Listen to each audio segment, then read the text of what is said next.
चालू करो। प्रेरणा स्रोत के श्रोता बनाओ। प्रेरणा स्रोत में आपका बहुत बहुत स्वागत है। हम जीवन उपयोगी कई बातों के बारे में बात करेंगे जो प्रेरणादायक भी होंगी और जीवन में लाभदायक भी होंगी। सर्वप्रथम कहते हैं नानक दुखिया सब संसार, परंतु ऐसी बात नहीं है। दुख के बाद सुख भी आता है, सुख के बाद दुख भी आता है। दुख और सुख तो महसूस करने की चीज है, क्यों कि जिसने सुख का महत्व भी जब है जिसने कभी दुख देखा होगा। जिसने कभी दुख देखा ही नहीं उसके लिए सुख का भी कोई महत्व नहीं है। पानी का महत्व उसके लिए जो कभी रेगिस्तान में गया होगा। रोटी का महत्व उसके है जो भूखा होगा। इसी प्रकार से सुख हमें कैसे प्राप्त होता है? छोटी छोटी बातों से भी सुख प्राप्त हो सकता है।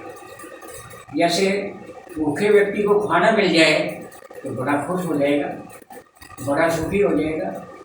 प्यासे आदमी को पानी मिल जाए तो बड़ा खुश होगा। तो इस प्रकार से जो खुशी है वो हमें कैसे प्राप्त होती है? एक थोड़ी सी छोटी सी कहानी है बीच में। एक था सुखी राम और एक था दुखी राम। जो सुखी राम था वो बेचारा गरीब था। कभी उसको रोटी मिलती खाने को, कभी नहीं मिलती, परंतु वो हमेशा खुश रहता था। गांव वाले पूछते, भाई खुशी राम क्या हाल है? बोला, ओ परमात्मा का बड़ा आशीर्वाद है, मैं बड़ा खुश हूँ। गांव वाले सोचते इसको बेचारे को कभी रोटी मिलती है कभी नहीं मिलती, और फिर भी ये खुश है। इसका राज क्या है? वो बाई चांस क्या हुआ, उस बेचारे का एक्सीडेंट हो गया खुशी राम का। एक्सीडेंट हो गया, उसे एक टांग काटनी पड़ी, और एक टांग काटनी पड़ी तो बेचारा हॉस्पिटल में पड़ा। तो गांव वाले बोले, अब पूछे भविष्य क्या हाल है, खुशी राम का क्या हाल है? तो हॉस्पिटल में गए गांव वाले, बोले खुशी राम क्या हाल चाल है? और बोला परमात्मा की बहुत बड़ी दया है। बोला भाई बड़ी दया कैसे है, हमें बता तो दे कम से कम है।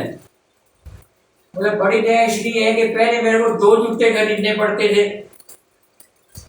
और अब मेरे को एक ही खरीदना पड़ेगा। इससे फालतू परमात्मा की दया क्या होगी? मैं तो इस हाल में भी खुश हूँ। तो जो खुश रहने वाला व्यक्ति है वो तो हर हाल में खुश रहेगा। रूखा सूखा खाएगा, ठंडा पानी पी, संतुष्टि हो तो वो खुश रहेगा। और एक था दुखी राम। दुखी राम बड़ा धनी आदमी था, बहुत कुछ था उसके पास। दाता ने टांगे दी चलने को, तो वो टांगे से चलना पड़ा। टांगे दुखती, मेरे को साइकिल चाहिए। बोला भाई साइकिल ले ले। साइकिल मिल गई। अब साइकिल से वो तो संतुष्ट नहीं था। बोला मेरे को स्कूटर दो भाई। स्कूटर वाला मेरे से मुकाबला करता है, तो स्कूटर उसको मिल गया। फिर भी वो खुश नहीं था। बोला मेरे को कार चाहिए, तो कार से भी खुश नहीं था। इस प्रकार से उसकी जो डिमांड थी ना वो बढ़ती जा रही थी। सब कुछ था उसके पास, उसके बाद भी जो कुछ उसको मिलता था वो उसमें संतुष्ट नहीं था। तो वो दुखी राम ही था। क्या उसके पास पैसा भी था, क्या उसको सब कुछ मिलता भी था, उसके बाद भी वो दुखी था। तो दुख और सुख मानने की प्रक्रिया है। तो आदमी संतुष्ट रहेगा वो हमेशा खुश रहेगा। खुश रहने के साधन क्या हैं? आप जरा गौर से सुनना। पहला सुख निरोगी काया। पहला जो सुख है, काया हमारी निरोगी होनी चाहिए, यानी हम स्वस्थ होने चाहिए। तो स्वस्थ कैसे हो? पौष्टिक भोजन खाइए, उचित व्यायाम करें, व्यस्त रहो, मस्त रहो, स्वस्थ रहो। तो आदमी व्यस्त रहे, खाली नहीं बैठे, तो आदमी स्वस्थ रहेगा। और अपनी भावना जो है सकारात्मक रखिए, जो कुछ होगा अच्छा ही होगा। नकारात्मक नहीं, नेगेटिव सोच मत रखिए, जो कुछ होगा वो अच्छा ही होगा। तो इस प्रकार से निरोगी काया पहला सुख होता है अपने। तो निरोगी काया के लिए हम स्वयं जिम्मेदार हैं। आपका जीवन आपके हाथ में है, आप स्वस्थ रहना चाहते हैं या नहीं, ये तो आप पर डिपेंड है। तो ये चीज़ें अपनाएंगे तो आप स्वस्थ रहेंगे। पौष्टिक भोजन है, उचित व्यायाम है, व्यस्त रहिए, खाली मत बैठिए। पुरानी कहावत आपने सुनी होगी, उधेड़ के बुन और बुन के उधेड़, पर खाली ना रहे। तो ये हमारा पहला सुख है निरोगी काया। दूसरा सुख घर में हो माया। घर में धन होना चाहिए, परंतु धन उतना ही हो जितना हमें चाहिए, जरूरत के मुताबिक, क्योंकि धन के बिना भी आजकल गुजारा नहीं है।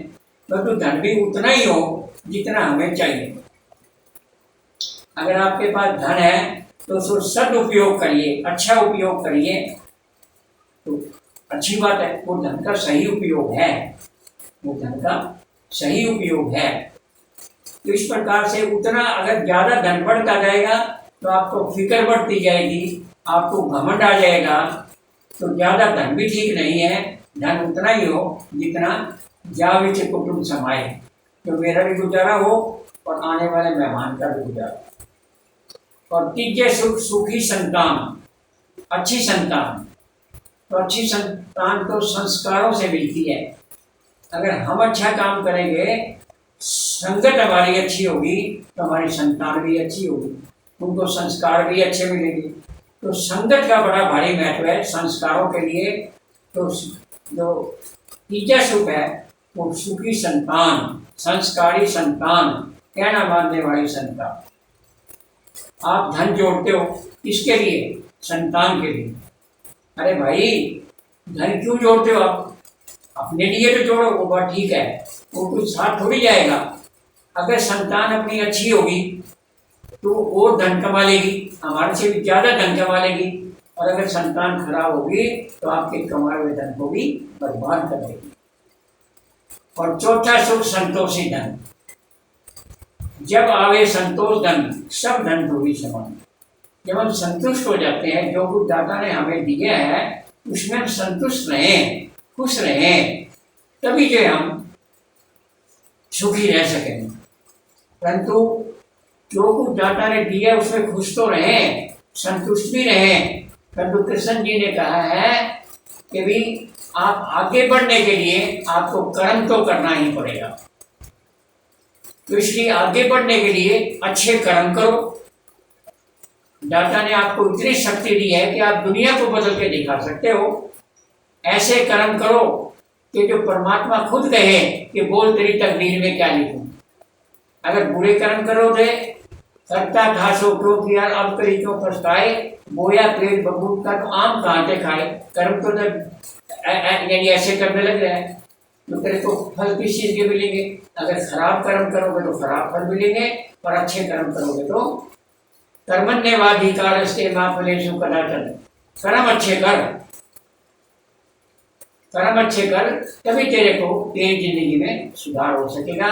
और आगे बढ़ने के लिए प्रयत्न करना बहुत जरूरी है। अपने आप में आत्मविश्वास होना चाहिए कि हाँ मैं सब कुछ कर सकता हूँ। ये पहली बड़ी ask you, can you do this? तो ऑलवेज से यस आई कैन, बिल्कुल मैं कर सकता हूँ। Don't say I can not. ये कभी मत कहो कि मैं नहीं कर सकता। क्यों?